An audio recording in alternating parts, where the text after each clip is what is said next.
आज हम जानेंगे एक कंपनी के ऊपर, एक कंपनी का स्ट्रगल जानेंगे। आज हम जानेंगे कि कैसे गवर्नमेंट की जो वो है, क्या बोलते हैं, जो ढीलापन है, जो एक तरीके से हम बोल सकते हैं, जो गवर्नमेंट का सीरियस ना लेना डायरेक्ट सेलिंग इंडस्ट्री को, उसका जो अंजाम है, कैसे एक कंपनी को भुगतना पड़ सकता है, और उन सब चीजों के बावजूद कैसे वो कंपनी जो है वो कभी भी बैक डाउन नहीं करती, वो कंपनी हार नहीं मानती।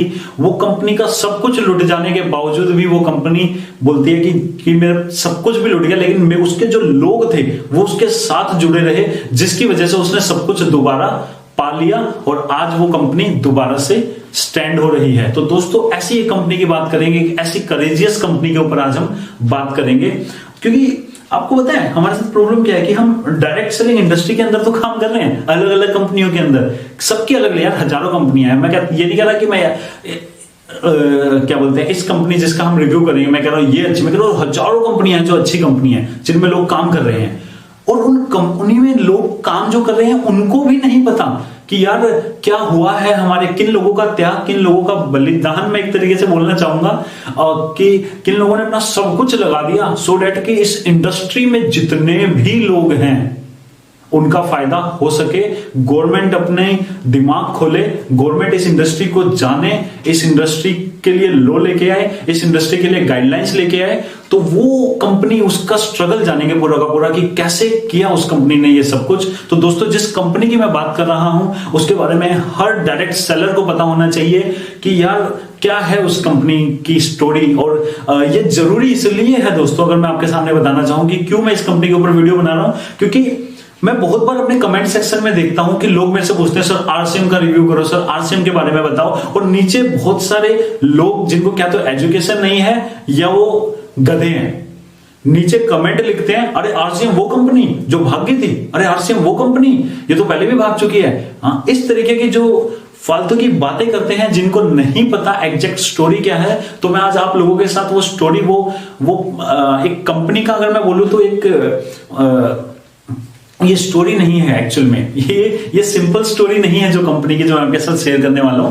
मैं आप लोगों के साथ अगर शेयर करूं तो मैं उस कंपनी की द स्टोरी ऑफ अनफ्लिंचिंग करेज जो है वो मैं आपके साथ शेयर करना चाहूंगा। किसकी? दी आरसीएम। मैं दी इसके सामने बहुत ही ज्यादा सोच समझ के लगा रहा हूं दोस्तों। आपको पता है दी हम बहुत ऐसी जगह पे लगाते हैं जो हमें लगता है कि जो कोई बेस्ट चीज है ना, या बहुत रिस्पेक्टेबल चीज के सामने हम दी लगाते हैं। तो दोस्तों, इसलिए मैं यहां पे अगर दी आरसीएम लगा रहा हूं, और इसकी जो अनफ्लिंचिंग करेज है, अनफ्लिंचिंग मतलब लाख मुसीबत आ गई यार, सब कुछ लूट गया इनका ना, मतलब एक तरीके से आप समझ रहे हो कि गवर्नमेंट की ना समझी ने इन लोगों को, एक उभरती हुई कंपनी को जो 2011 से पहले जिस स्पीड से ग्रो कर रही थी, आज शायद इंडिया की नंबर 1 कंपनी होती। आप समझ रहे हैं उस कंपनी को जो एक्सपोनेंशियली ग्रो कर रही है, गवर्नमेंट की ना समझी ने कैसे उस कंपनी को बिल्कुल घुटनों पे ला दिया, कैसे बंद कर दिया उस कंपनी को 11 महीने तक, और वो कंपनी फिर भी अपने एसोसिएट का जो ट्रस्ट था उस कंपनी के ऊपर, उसने बिल्कुल चमत्कार कर दिया, पूरी की पूरी गवर्नमेंट को झुका दिया। आप समझ रहे हैं, पूरी की पूरी दिल्ली से लेकर राजस्थान तक पूरा का पूरा झुका दिया उन लोगों ने। और लास्ट में जिन लोगों ने बैन किया था, जिन लोगों ने उस कंपनी, जिन लोगों की वजह से उस कंपनी के प्रमोटर्स को अरेस्ट किया जा रहा था, उन्हीं लोगों ने उसी स्टेट में जाके लॉ लेके आए डायरेक्ट सेलिंग के लिए, और एक ऐसी जीत पाई जिसकी वजह से आज डायरेक्ट सेलिंग इंडस्ट्री में जितनी भी कंपनीज काम कर रही है, मुझे लगता है कि ह्यूमैनिटेरियन ग्राउंड पे, या एक होता है ना कि मतलब एक यार ये तो बेसिक चीज है यार, किसी को अगर किसी चीज के लिए किसी ने हमारे लिए कुछ किया है, एक इंडस्ट्री के लिए किसी कंपनी का कुछ त्याग है, तो हम उसको एटलीस्ट रिस्पेक्ट तो दे, उस चीज का हम एटलीस्ट वो तो रखें यार कि हाँ इसने हमारे लिए किया, हम माने तो वो चीज। और उस कंपनी के लिए हम लोग ऐसे वर्ड यूज करते हैं, वो जो भाग गई थी, वो कंपनी जो पहले भी भाग चुकी है, यार जान लो पूरी स्टोरी। तो आज लोगों के सामने मैं दोस्तों आरसीएम की वो स्टोरी शेयर करने आया हूं जो मुझे लगता है कि हर नेटवर्कर को, हर डायरेक्ट सेलर को, या हर इंडियन को जानना चाहिए। दोस्तों, स्टोरी शेयर करते हैं, आपको बताता हूं कि क्या है ये स्टोरी, जो रियल स्टोरी है अनफ्लिंचिंग करेज की, इसको आज मैं आपके सामने शेयर करने जा रहा हूं दोस्तों आरसीएम की। दोस्तों, 1 दिसंबर 2011 को राजस्थान के अंदर गोल्ड सुक का स्कैम होता है, और गोल्ड सुक का स्कैम हुआ तो वही चीज हुई जो हमारे यहाँ पे होता है, जैसे क्रिप्टो के अंदर हुआ था।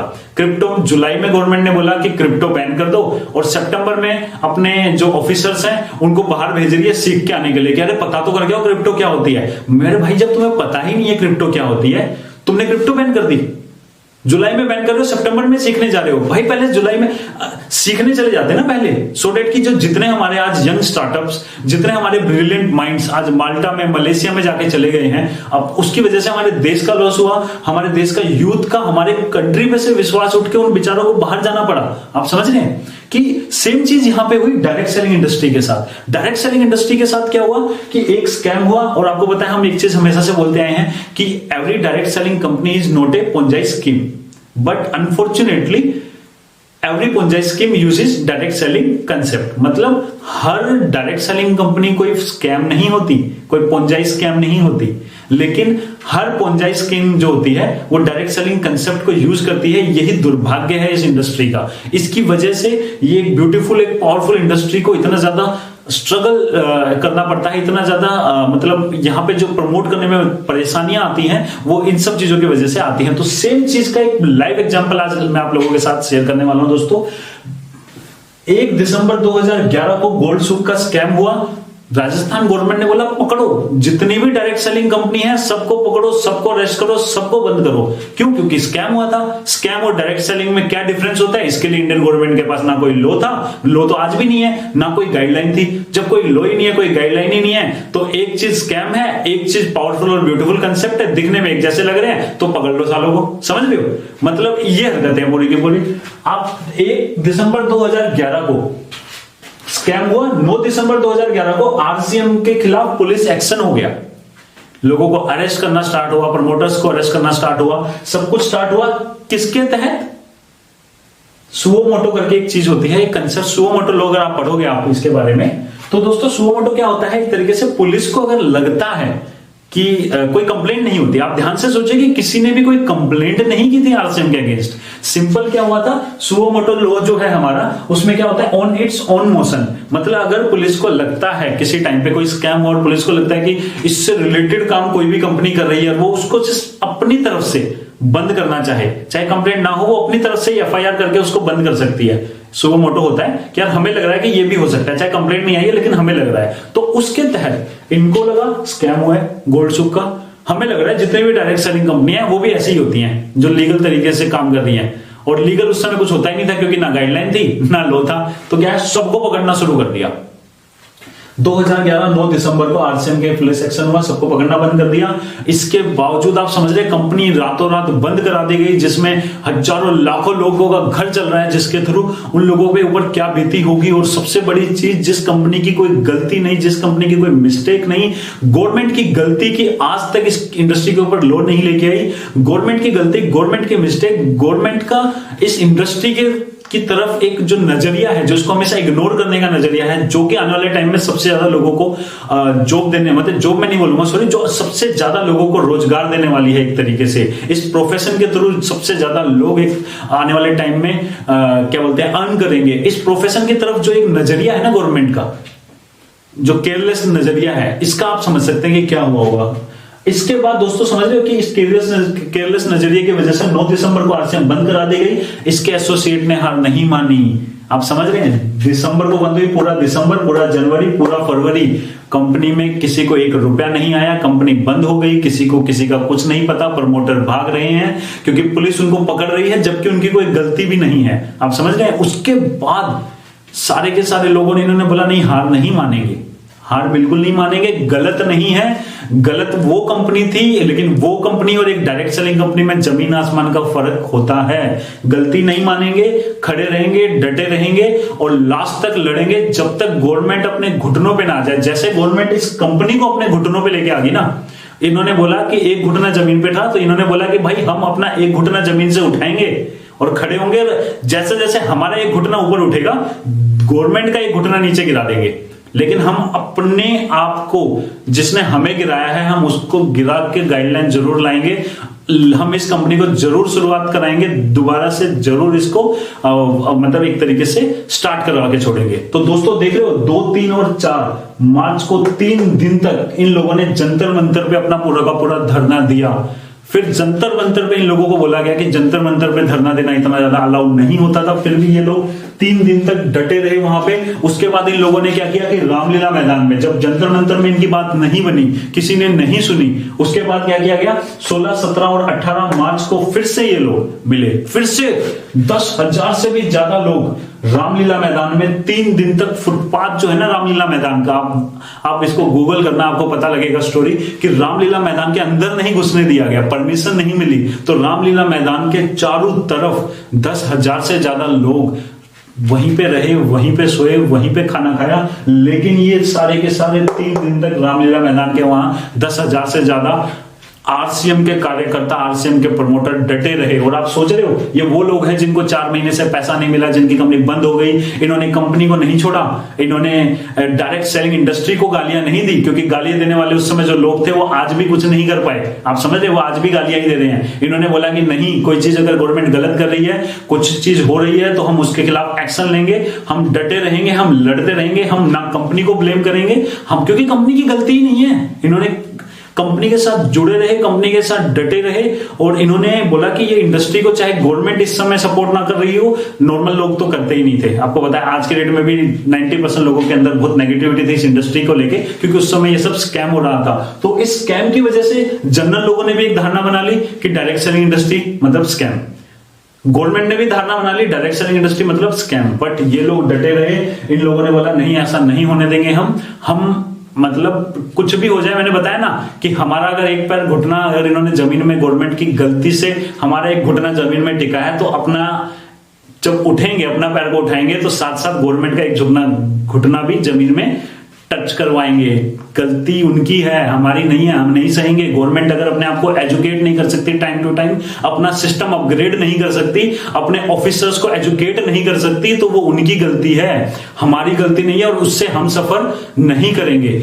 दोस्तों 16, 17, 18 मार्च को 3 दिन तक रामलीला मैदान में हुआ। सिर्फ एक डिमांड थी इनका, ये डिमांड नहीं थी कि आरसीएम दोबारा ओपन हो। इनकी डिमांड क्या थी कि एमएलएम के ऊपर लॉ आए, एमएलएम के ऊपर गाइडलाइंस आए, लॉ आए, ताकि एमएलएम इंडस्ट्री को लोग स्कैम से डिफर कर सकें, लोग जान सकें कि आज जो इन सब स्कैम्स की वजह से डायरेक्ट सेलिंग इंडस्ट्री का बदनाम हो रही है, तो लोग जान सके कि यार MLM direct selling network marketing industry जो है वो टोटली डिफरेंट है, और स्कैम टोटली अलग चीज होती है, डायरेक्ट सेलिंग अलग चीज होती है। ये डटे रहे। उसके बाद रामलीला मैदान में कुछ नहीं हुआ, तो ये वो लोग वापिस आए। आप समझ रहे हैं, 3, 4, 5, 3 दिन यहां, फिर 3 दिन यहां। 19 से लेके 28 मार्च तक 2000 ये है 12 की बात, आप सॉरी 2011 की बात। 19 से लेके 28 मार्च 2011 तक 10 दिन तक ये लोग दोबारा से, दोस्तों समझ रहे हैं आप, दोबारा से ये लोगों की एक ही डिमांड थी, एमएलएम पे लो आए। दोबारा से ये लोग 10 दिन पे फिर से जंतर मंतर पे चले गए ये लोग, और 10 दिन इस बार ये लोग जंतर मंतर पे रहे। और मैंने बोला था ना कि इनका एक घुटना टिकाया तो अपने आप को तो खड़ा करेंगे ही करेंगे, गवर्नमेंट का एक घुटना जरूर टिकाएंगे। जब तक ये चीज शुरुआत हो चुकी थी, इस पहली बार ये लोग जंतर मंतर पे 3 दिन के लिए गए, कोई नहीं आया। दूसरी बार ये 3 दिन के लिए रामलीला मैदान गए, 10,000 से ज्यादा लोग इकट्ठे हुए, कोई नहीं आया। लेकिन जब इस बार ये दोबारा से गए 10 दिन के लिए, जंतर मंतर पे डटे रहे, तो उस समय प्रकाश जावड़ेकर जी, शहनवाज हुसैन जी, अर्जुन राम मेघवाल जी, जो उस समय के एमपी थे, ये सारे के सारे ना मेंबर ऑफ पार्लियामेंट थे, इंदर सिंह नामधारी जी, जो ये सारे के सारे बड़े बड़े नेता, अगर समाज सेवी की बात करो तो मेधा पाटकर जी, ये सारे के सारे लोग मिले आरसीएम के कार्यकर्ताओं से। इन्होंने इनसे पूछा कि भाई आप लोग यहाँ पे बैठे हो, क्या है, होता क्या है? तो इन लोगों ने एक्सप्लेन किया कि ये प्रॉब्लम है, गवर्नमेंट ने हमारी कंपनी के ऊपर अगेंस्ट एक्शन ले लिया, हमारे डायरेक्ट सेलिंग कंपनीज के ऊपर एक्शन ले लिया, जबकि स्कैम और डायरेक्ट सेलिंग इंडस्ट्री में जमीन आसमान का फर्क होता है। गवर्नमेंट की गलती, गवर्नमेंट की एक केयरलेसनेस की सफर कर रहे हैं हम सारे के सारे लोग, लाखों लोग जो आरसीएम के अंदर अर्न कर रहे थे, लाखों लोग जो आरसीएम में बता रहा हूं एक्सपोनेंशियल ग्रो कर रही थी, उसी एक ऐसी कंपनी जो ऐसे ग्रो कर रही है, आप उसको सीधा 0 लेवल पे ले आओ। आप समझ रहे हैं उनका पेन? तो इन लोगों ने जब पूरा का पूरा वो चीज एक्सप्लेन की, इन सब लोगों को एक्सप्लेन की, उसके बाद इन्होंने बोला कि यार यहां तो काम नहीं पड़ेगा। किया किसने है ये सारा का सारा? राजस्थान गवर्नमेंट ने। वहीं चलो, अब तो वहीं जाएंगे, उनके गढ़ में बैठेंगे और वहीं से लोग निकलवा के छोड़ेंगे। तो इन्होंने क्या किया, 7 मई 2012 को, अब 12 आ चुका था, आप समझ रहे हैं, 11 से स्टार्ट हुआ था 9 दिसंबर से, अब आ गया 7 मई 2012 से लेके 7 अक्टूबर 2012 तक। दोस्तों ये होता है 5 महीने।